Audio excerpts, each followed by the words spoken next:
आज हम डिस्कस करने वाले हैं नर्सिंग रिसर्च का फर्स्ट यूनिट, जिसमें हम बात करेंगे ओवरऑल के फर्स्ट यूनिट के जितने भी की पॉइंट हैं उनको हम डिस्कस करेंगे, इजीली डिफाइन करके आपको बताएंगे ताकि आपको आसानी हो पेपर्स में आप अच्छे से लिख सकें। ठीक है, रिसर्च क्या है कि रिसर्च एक सिस्टमेटिक, सबसे पहले हमें क्या है कि देना होता है इंट्रोडक्शन, क्योंकि यहाँ पे क्या है कि बताया गया कि रिसर्च का इंट्रोडक्शन अगर हम दे रहे हैं तो उसमें आ जाता है। इसमें की एग्जाम पॉइंट अगर हम देखते हैं तो research is a systematic process, एक सिस्टमेटिक प्रोसेस है जो हम सिस्टम के तौर पे करते हैं, जिसमें हम क्या करते हैं, कलेक्ट करते हैं, एनालाइज करते हैं, इंटरप्रेटेट करते हैं डेटा को।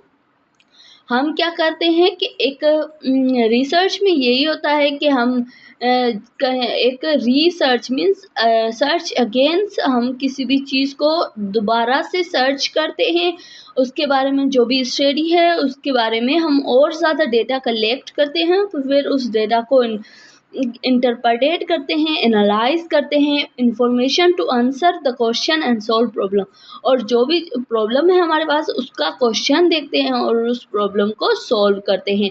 तो इसमें रिसर्च में हम मेनली ये करते हैं कि हम सिस्टमेटिकली कोई डेटा लेते हैं, उसको प्रोसेस करके इंटरप्रेट करके हम फिर क्या करते हैं, क्वेश्चन आंसर बनाते हैं और उसके बाद प्रॉब्लम को सॉल्व करते हैं।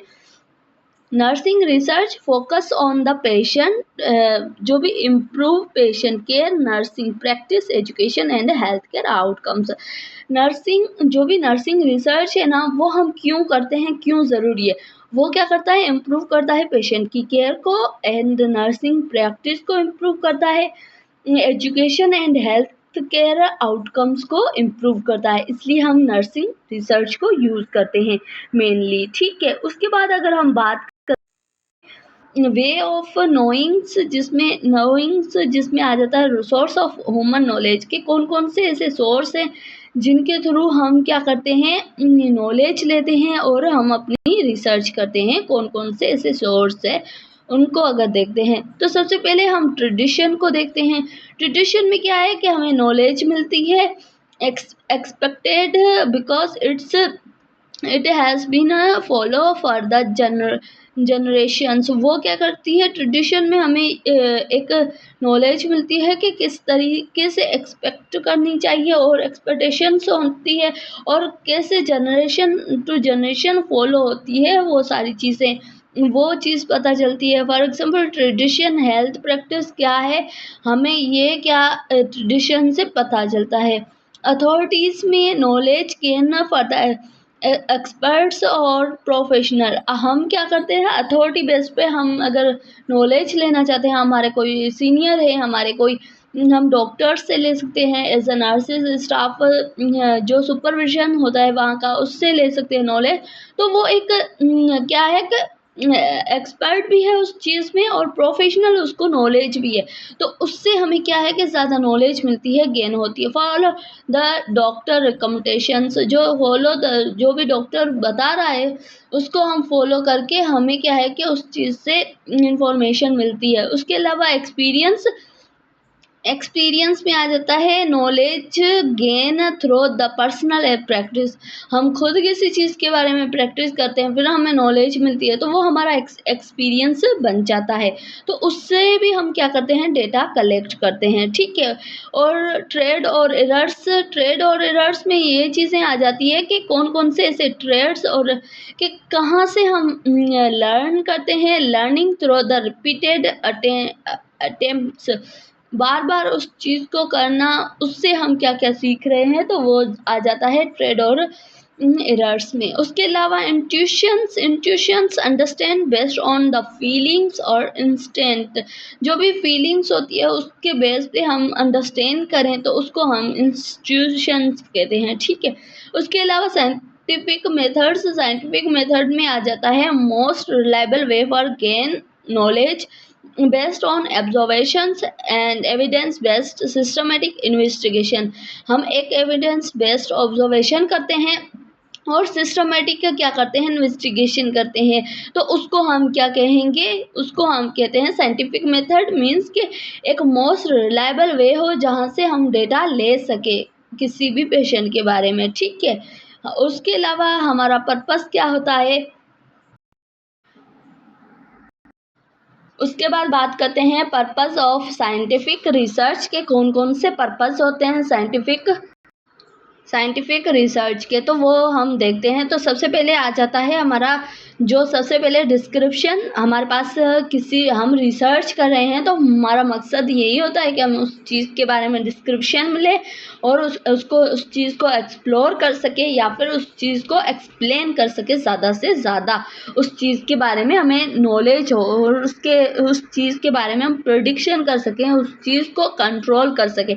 तो इन सारी चीज़ों के लिए हम क्या करते हैं, हम यही मेन पर्पस होता है हमारा साइंटिफिक रिसर्च का, क्योंकि डिस्क्रिप्शन में क्या आ जाता है, to identify and explain phenomena, जो भी उसका फिनोमिना है उसको हम आइडेंटिफाई करते हैं और एक्सप्लेन करते हैं कि किस तरीके से हम जो भी हमारे पास कोई भी फिनोमिना, कोई ऐसा इवेंट हो रहा है, लाइव इवेंट, जिसमें हमें ओवरऑल उसको बताना होता है कि हमारे एक डिजीज़ है, उसका एक कोई लाइव इवेंट हो रहा है, तो हमें उसको एक्सप्लेन करना, आइडेंटिफाई करना कि इसमें कौन कौन सी प्रॉब्लम्स हो सकती है और ये किस वजह से काज हुआ है। तो उसके लिए डिस्क्रिप्शन होना ज़रूरी है। Describe cause and stress among the nurses के, अगर कोई ऐसा इवेंट हो गया या फिर कोई ऐसी कंडीशन हो गई है तो उस कंडीशन में, उस काज में नर्सेज का क्या रिस्पॉन्स है, तो उसके बारे में हम अगर डिस्कस करते हैं तो वहाँ पे हमारे पास यहाँ पे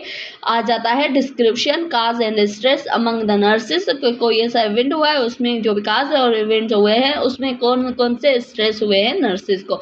उसके अलावा एक्सप्लोरेशंस में आ जाता है इन्वेस्टिगेशन न्यू और अननोन एरियाज से हम न्यू नॉलेज लेते हैं, तो उसको हम क्या कहते हैं, उसको हम कहते हैं कि आप एक्सप्लोर कर रहे हो, नए नई चीज़ों को एक्सप्लोर कर रहे हो। उसके अलावा एक्सप्लेनेशंस, जिसमें आ जाता है एक्सप्लेनेशंस में अंडरस्टैंड रिलेशंस बिटवीन वेरिएबल्स के कौन कौन से डिपेंडेंट वेरिएबल, कौन सी चीज़ किस पे डिपेंड कर रही है, तो हम उसको ज़्यादा से ज़्यादा एक्सप्लेन करने के लिए यूज़ करते हैं एक्सप्लेनेशन का। उसके अलावा प्रिडिक्शन में यही आता है प्रिडिक्ट फर्दर आउटकम्स के, अगर ये सारी चीज़ें हम कर रहे हैं तो इसके आउटकम क्या निकलेंगे। तो ये भी हमारा साइंटिफिक रिसर्च का पर्पस होता है कि अगर हम ये सारी चीज़ें कर रहे हैं तो हमारे रिसर्च के थ्रू कौन कौन से आउटकम निकलेंगे। उसके अलावा कंट्रोल में हम बात करते हैं टू इन्फ्लुएंस और रिमूव सिचुएशन, इम्प्रूव सिचुएशन। क्या है कि हम ज़्यादा इन्फ्लुएंस करते हैं, उन सारी चीज़ों को देखते हैं, फिर उस चीज़ को किस तरीके से इम्प्रूव की जाए हम उस पर काम करते हैं। तो कंट्रोल में क्या आता है कि हम जो भी हमने सिचुएशन दी, सबसे पहले डिस्क्राइब किया कि ये लिविंग मतलब कोई लाइव ऐसा इवेंट हुआ है, कोई इमरजेंसी इवेंट हुआ है, फिर उसको एक्सप्लोर किया कि किन किन वजह से हुआ है, फिर हमने क्या किया, एक्सप्लेनेशन की, फिर प्रिडिक्शन की, फिर उसके बाद उसको कंट्रोल करने की कोशिश की, ठीक है। तो ये सारे पर्पस होते हैं साइंटिफिक रिसर्च के, ठीक है। उसके अलावा अगर हम बात करते हैं, उसके बाद बात करते हैं limitations of the scientific method के, कौन कौन सी ऐसी लिमिटेशंस होती है साइंटिफिक मेथड्स की, तो उसके बारे में अगर डिस्कस करते हैं तो उसमें सबसे पहले आ जाता है required time and sources. Resources हमारे पास क्या है, हमारे पास टाइम कितना है, लिमिटेशंस उसके अकॉर्डिंग बनती है, ठीक है। कि हमारे पास साइंटिफिक मेथड्स है उनकी कितनी लिमिटेशंस होनी चाहिए, तो उसको हम अक्वायर करने के लिए हमें हमारे पास रिक्वायर्ड टाइम कितना है, रिसोर्सेज टाइम और रिसोर्सेज को देखते हैं। Human behaviour difficult to measure, हम ह्यूमन के बिहेवियर को डिफिकल्ट टू मेजर होता है, क्योंकि हम किसी से रिसर्च कर रहे हैं, किसी से डेटा ले रहे हैं, तो हमें पता नहीं होता है उसका बिहेवियर क्या होगा, तो उसके अकॉर्डिंग भी टाइम लिमिटेशंस हो सकती है। उसके अलावा क्या है कि उसके अलावा आ जाता है रिसर्च फाइंडिंग में not be apply for the population, हम रिसर्च फाइंडिंग पॉपुलेशन में अप्लाई नहीं कर सकते। उसके अलावा researcher biases can effect result, जो रिसर्च में बाइसिस होते हैं वो भी क्या करते हैं, इफेक्ट करते हैं आपकी रिसर्च जो रिजल्ट होती है उस पर। तो ये सारी लिमिटेशंस होती है आपकी साइंटिफिक मेथड्स में। उसके अलावा एथिकल लिमिटेशंस में रिस्ट्रिक्ट स्टडी, वो क्या है कि आपके एथिकल जो भी लिमिटेशंस होती है वो क्या कर देती है, रिस्ट्रिक्ट कर देती है आपको स्टडी करने में ज़्यादा। तो ये सारी चीज़ें होती है limitations of the research, limitations of the scientific methods, ठीक है। बात करते हैं रिसर्च टर्मिनोलॉजी के, कौन कौन से रिसर्च में टर्म्स होते हैं, टर्मिनोलॉजी होती है जिनको हमें याद करना या फिर हमेशा उनको ध्यान में रखना जरूरी होता है। सबसे पहले आ जाते हैं वेरिएबल्स। वेरिएबल में आ जाता है the character that can change और मेयर। ऐसे कैरेक्टर जो चेंज भी हो सकते हैं, जिनको हम मेयर भी कर सकते हैं। फॉर एग्जाम्पल एज या फिर ब्लड प्रेशर, एंजाइटी लेवल, ये हम क्या करते हैं, इनको हम मेयर कर सकते हैं और ये चेंज भी होते हैं सबके, ठीक है। और उसके अलावा इंडिपेंडेंट वेरिएबल्स होते हैं, डिपेंडेंट वेरिएबल्स होते हैं। इंडिपेंडेंट वेरिएबल में आ जाता है कि मैनिपुलेटेड काज चेंजेस। जो इंडिपेंडेंट वेरिएबल्स है उस वो क्या करता है, मैनिपुलेट करता है काज और चेंजेस को। और उसके अलावा क्या है इसका एग्जाम्पल नर्सिस एजुकेशन प्रोग्राम। और डिपेंडेंट वेरिएबल में आ जाता है outcome effect bye depend variables के, कोई आउटकम हुआ है तो वो किस चीज की वजह से हुआ है, काज इफेक्ट देखता है, ठीक है। तो इसमें ये आ जाता है, इसमें आ जाता है मेन एग्जाम्पल जिसमें आ जाता है patient knowledge after education. Education के बाद पेशेंट को क्या नॉलेज है उसके बारे में। उसके बाद बात करते हैं पॉपुलेशन। पॉपुलेशन में आ जाता है entire group of people being a study.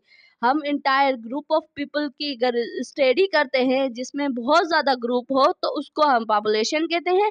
Sample में क्या आता है, small group group selected for population. एक पॉपुलेशन में हम स्मॉल ग्रुप सिलेक्ट करते हैं तो उसको हम सैंपल कहते हैं। हाइपोथेसिस में आ जाता है कि हाइपोथेसिस एक क्या है कि प्रिडिक्शन होती है रिलेशनशिप बिटवीन वेरिएबल्स के, वेरिएबल्स का आपस में रिलेशन क्या है उसके लिए हम हाइपोथेसिस करते हैं।